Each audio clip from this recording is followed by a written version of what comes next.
So after you download the program, the Modbus Communicator tool, you want to install it here.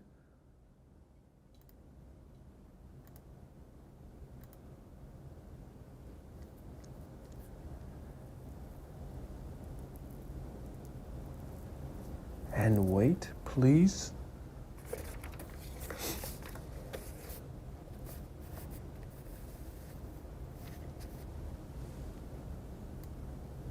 So we've successfully installed the ROTAMASS Modbus tool. The second, more important step is to have a way to communicate via Modbus with the computer and with the ROTAMASS. And today we have a black box USB adapter that is RS 422 and 485. So we have simply, this is from Blackbox, but there are several versions of it. It includes this USB cable, and then you can buy any 2-wire or 3 or 4 gauge wire to connect to the actual transmitter. So we have this, and it comes with a driver software as well as a disclaimer for the driver. So we have this, and this is connected to my ROTAMASS, the Modbus outputs, A and B. So my A and B on my ROTAMASS is connected to my A and B on my black box converter. And then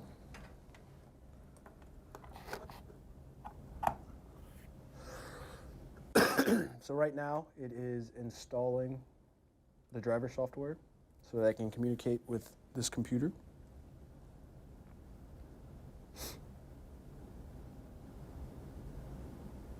And while it's doing that, so it made a nice icon on my desktop, but it just installed successfully on COM9. You want to remember what COM it's on, because you're going to have to use that later. But here is the ROTAMASS Modbus Communication tool.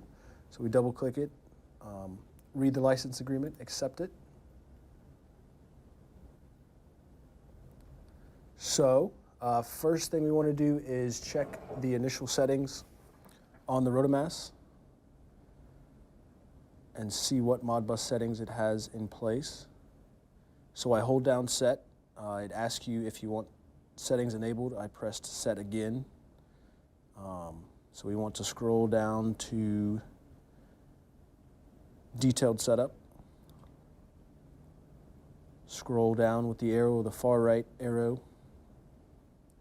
to Modbus Communication. Hit set again. So first thing you want to check is your device address, what this is set at.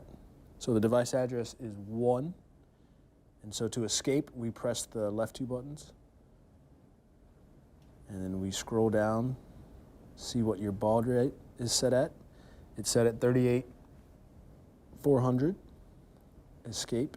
You can change these obviously, but they have to match the settings of the Modbus tool or whatever else you're using.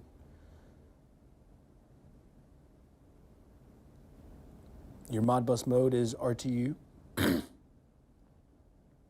Escape again. And then your data format is even parity 1-stop bit. Escape again or set if you wanted to change it.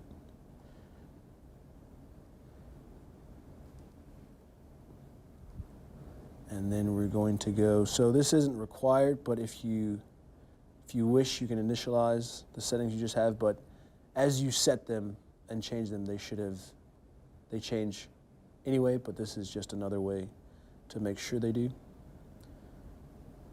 So you initialize, and then you can either leave it here or just escape back to the main menu or back to the device variables. So if I remember correctly, the the device address was 1, our COM was 9, the baud rate was 38,400, and our data format was even parity 1 stop bit. So once we hit open serial, we have successfully, so you know you're successful when the bottom reads OK, OK, bus and app. Otherwise, there will be errors.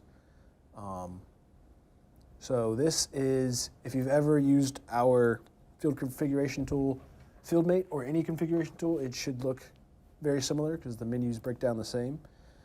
So here you can change your display, how the unit's displaying. And again, this shows that the unit's working. Otherwise, these would all be red if you weren't communicating with it. So this is reading right now, and you can change them. Change to whatever you need to change to. You hit apply, and it goes green again.